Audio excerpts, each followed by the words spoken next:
Hello dear students, I am Mr. Abhijit. Welcome to my channel Chemistry Learners. तो इस lecture में हम आज देखेंगे polar's law, that is polar's law of independent migration. तो इसका सबसे पहले स्पेलिंग देख लेते हैं। पोलार्स कोहली, दैट इज KOHL, ओके, और यहाँ पे रॉश RAUSCH, पोलार्स लॉ। तो 2 मार्क्स के लिए ये सिंपली एग्जाम में आता है। व्हाट इज दी पोलार्स लॉ या फिर explain the पोलार्स law with example, और इसका मैथमेटिकल एक्सप्रेशन भी आता है। ठीक है, तो हम सारी ये चीजें इस लेक्चर में देखेंगे। तो शुरू करते हैं फटाफट। So what is the पोलार्स law?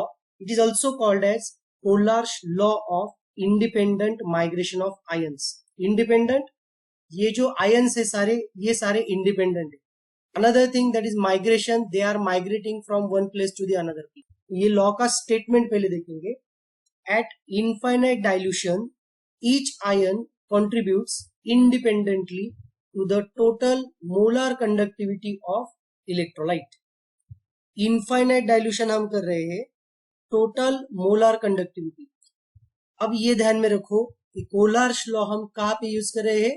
Molar conductivity calculate करने के लिए यूज कर रहे हैं। ओके, तो इलेक्ट्रोलाइट्स जो होते हैं, इलेक्ट्रोलाइट्स की मोलार कंडक्टिविटी हम पोलार्स लॉ से फाइंड आउट कर सकते हैं, वो भी इनफाइनाइट डाइल्यूटेड सॉल्यूशन की। अब इनफाइनाइट डाइल्यूशन का मतलब क्या है? Infinite dilution is not like कि मैंने एक कुछ अमाउंट ऑफ सॉल्ट लिया और उसको मैंने तालाब में डाल दिया। It is limiting dilution. Okay, limiting dilution मतलब इट हैज सम लिमिटेशंस। इसमें की टर्म्स क्या है? इलेक्ट्रोलाइट सॉल्यूशन हमें चाहिए, electrolyte which is responsible for conduction of electricity. Other one, that is conductivity, so this ability of solution to conduct the electricity.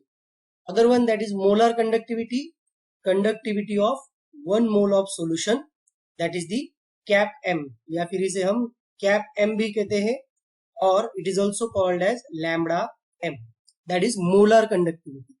And at the last, infinite dilution. We are doing the infinite dilution, means we are diluting that particular salt in such a way that the amount of solvent is very high. Okay, so infinite dilutions, ions are far apart from each other and there is no interaction between the ions. ये आपको सबको पता है कि as dilution increases, the conductivity is increases. तो conductivity क्यों increase हो रही है? क्योंकि जैसे हम डाइल्यूशन करते हैं, आयंस का डिस्टेंस क्या होता है? एक दूसरे से बढ़ता है, और आयंस का डिस्टेंस बढ़ने के बाद उनके अंदर मोबिलिटी भी बढ़ती है। तो अगर हम इनफाइनाइट डाइल्यूशन करेंगे तो सॉल्यूशन में जो आयंस है उनका डिस्टेंस बहुत ही दूर हो जाएगा एक दूसरे से। ठीक है, तो आगे जाते हैं और इसमें देखते हैं mathematical form of the law. Cap m infinity equal to lambda c plus plus lambda a minus. तो अब ये सारे टर्म्स क्या है?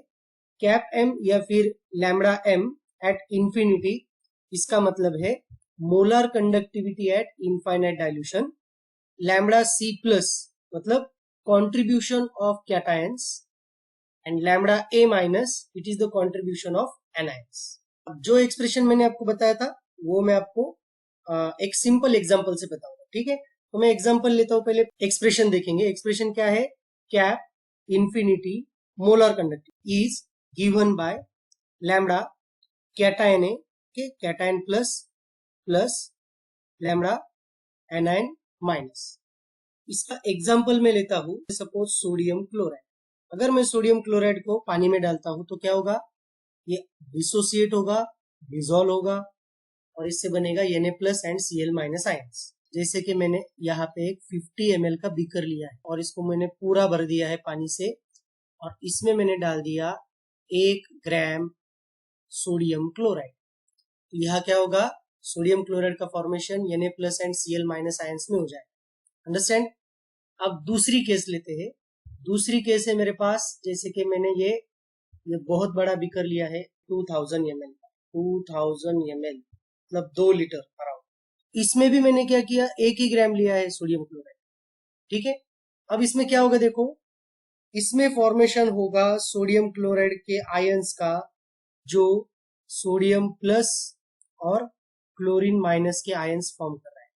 अब इस सॉल्यूशन में सोडियम और क्लोरीन के जो आयंस है ये एक दूसरे से बहुत दूर हो जाएंगे, बहुत दूर, because it is infinite dilution now, ये आपका इनफाइनाइट डाइल्यूशन हो गया।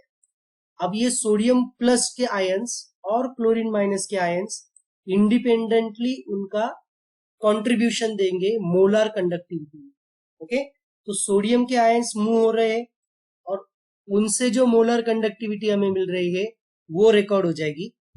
दूसरा जो है क्लोरीन के आयंस मूव हो रहे हैं, उनसे जो कुछ मोलर कंडक्टिविटी है वो भी रिकॉर्ड हो जाएगी। ऐसे बहुत सारे सोडियम के और क्लोरीन के आयंस इस सॉल्यूशन में हैं और वो सब उनकी खुद की इंडिपेंडेंट मोलर कंडक्टिविटी वो दिखाएंगे। यही आपका कोलर्स लॉ है। अब अगर मैं इन सब का सम करता हूं, मैं इनको अगर एक्सप्रेशन में लिखता हूं, क्या हो गया इसका, कैप इंफिनिटी m, मतलब ये आपका सॉल्यूशन कौन सा है, सोडियम क्लोराइड। तो ये अगर मुझे लिखना है तो लैम्डा, अब C प्लस मतलब क्या टाइम क्या है, Na plus plus lambda Cl minus. अब जो कुछ कंडक्टिविटी ये सोडियम प्लस दिखा रहे हैं, इनकी कंडक्टिविटी सपोज इसकी वैल्यू आ गई 20, क्लोरीन के आयंस दिखा रहे हैं सपोज इनकी कंडक्टिविटी आ गई 25, इनका अगर मैं प्लस करता हूं तो इनका आंसर मुझे क्या मिलेगा, 45 मिलेगा। तो हर एक आपका आयन जो कुछ कंट्रीब्यूट कर रहा है मोलर कंडक्टिविटी में, उनका जो सम है, that sum is the molar conductivity of that solution at infinite dilution, that is called as Kohlrausch's law. Very simple concept. Why is Kohlrausch's law useful, ये कहाँ पे यूज होता है, it actually use to calculate molar conductivity at infinite dilution for the weak electrolytes. दूसरा, determines the degree of dissociation, that is alpha. It is also used in ionic mobility studies. तो कौन से ions है या फिर ionic solution है, उनकी mobility को स्टडी करने के लिए हम कोलर्स लॉ यूज करते हैं। नेक्स्ट है आपके एप्लीकेशन, उसका एग्जांपल आपको बताऊंगा। यहाँ पे मैंने एक वीक इलेक्ट्रोलाइट लिया है जो कंप्लीटली डिसोसिएट नहीं होता, इसका नाम है आपका CH3COH, that is acetic acid. Acetic acid को अगर मैं डिसॉल्व करता हूं पानी में, तो इससे मुझे मिलेगा CH3COO minus plus H plus. अब हुआ ये है, ये एसिटिक एसिड पानी में डालने के बाद ये कंप्लीटली आयोनाइज नहीं होता है। तो ऐसे सॉल्यूशंस की अगर मुझे मोलर कंडक्टिविटी अगर कैलकुलेट करनी है तो मैं ये फॉर्मूला यूज कर सकता हूं, that is molar conductivity at infinite dilution of acetic acid is equal to lambda infinity CH3CO minus plus lambda infinity H plus ions. Understand, ये आपका हो गया वीक इलेक्ट्रोलाइट के लिए एप्लीकेशन। सो होप ये कंसेप्ट आपको इजीली समझ में आया होगा कि कैसे हम एक इनफाइनाइट डाइल्यूशन किया हुआ सॉल्यूशन, उसकी मोलर कंडक्टिविटी हम कैलकुलेट कर सकते हैं। Okay, so with this we stop here. For such important and informative videos, please subscribe to my channel Chemistry Learners. Thank you.